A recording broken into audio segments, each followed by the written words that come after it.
안녕하세요. 저는 심장소리를 그리고 쓴 그림책 작가 정진호라고 합니다. 심장소리는 제목에서 전혀 유추할 수 없을 거예요.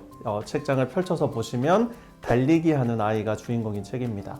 그 아이는 책 속에서 계속 달려가는데요. 그 아이가 왜 달려가는지, 다른 사람들은 왜 달리는지 같은 걸 생각하면서 계속 달려가요. 그리고 끝에서 그 아이가 왜 달리는지가 밝혀집니다. 여기서 다 말씀드리면 재미없으니까 왜 그 아이가 달려야 했는지는 책을 통해서 살펴보시면 좋겠습니다.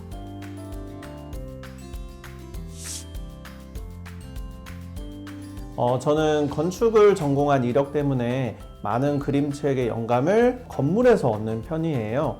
이번 책도 어떤 특정한 건물로부터 영감을 받았는데요. 이 책은 일본에 있는 한 미술관에서 영감을 받은 책입니다. 그 미술관은 일본의 테시마라는 섬에 있는데요. 크기는 작은데 여러 가지 예술품들이 모여있는 예술섬이라고 불리기도 해요. 바로 심장소리 보관소라는 미술관입니다. 그곳에 가서 돌아가신 아버지가 녹음해둔 심장소리를 듣거나 헤어진 연인의 심장소리를 들으며 추억에 잠긴다고도 해요. 저는 이 미술관 이야기를 듣고 한 가지 아이디어를 떠올렸습니다. 가장 처음의 기억이 심장소리가 아닐까라는 생각을 했어요. 왜냐하면 아이가 어머니 뱃속에 있을 때부터 어머니의 심장소리를 들으면서 커가잖아요. 그리고 세상에 태어났을 때도 포근히 안아주는 누군가의 품에서 그 사람의 심장소리를 들으면서 자라게 되겠죠. 누구나 태초의 기억에는 그 심장소리가 남아있을 거라고 생각을 해요. 그래서 이 생각이 6년이 지나서 심장소리라는 그림책으로 만들어지게 됐습니다. 저는 어린 시절에 몸이 약해서 달리기를 되게 두려워했어요. 누구랑 달리고 뒤처지는 것도 싫었고 그걸로 승부를 가리는 것도 싫어서 사실 그것 때문에 나온 이야기가 제 이전 그림책인 삼초다임이라는 책도 그렇게 나오게 됐죠. 달리기가 꼭 승부를 보는 면만 있지 않다는 걸 알게 됐거든요. 중학생 때는 오래 달리기 선수로도 활동을 했었는데 끈질기게 계속 자기 페이스대로 오래 달려야 되는 오래 달리기가 제 체질에는 맞았던 모양이에요. 그 오래 달리기를 하면서 저는 자기 호흡을 찾는 방법을 배웠습니다. 내 페이스, 내 호흡을 찾아가는 방법, 내 리듬을 찾아가는 법 같은 걸로 생각이 돼요. 저는 색을 쓰는데 되게 조심스러운 편이에요. 오히려 많은 색깔이 주제를 표현하는데 독이 될 수도 있다는 생각을 하거든요. 그래서 가장 중요한 의미나 특별한 주제를 설명하기 위해서만 한두 가지 색깔을 쓰곤 했습니다.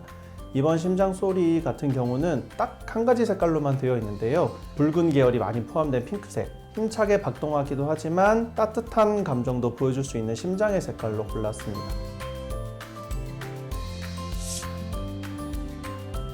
첫 번째는 책에 등장하는 이 주인공 아이의 위치를 주목해서 보셨으면 좋겠습니다.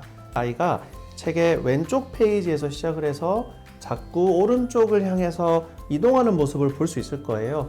그 아이의 위치가 변한다는 게 어떤 의미인지를 책 내용을 통해서 아실 수 있을 거예요.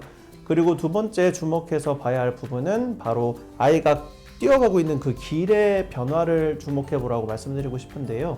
그 길이 조금씩 변화하다가 마지막엔 엄청 큰 변화를 맞이하거든요.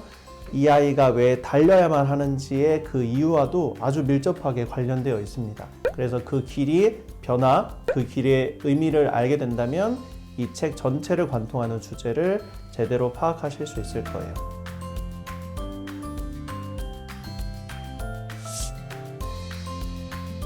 사람은 누구나 자신만의 호흡을 가지고 있다고 생각해요. 빠르고 경쾌하게 살아가시는 분도 있고 조금 느리지만 진지하고 진중하게 그렇게 살아가시는 분도 계시겠죠. 저는 책에도 특유의 호흡이 있다고 생각하는데요. 그림책은 얼핏 보면 빠르고 경쾌한 호흡처럼 느껴지기도 합니다. 빠르게 넘겼을 때 이야기가 쑥쑥 들어오는 그런 재미가 있는 책이죠.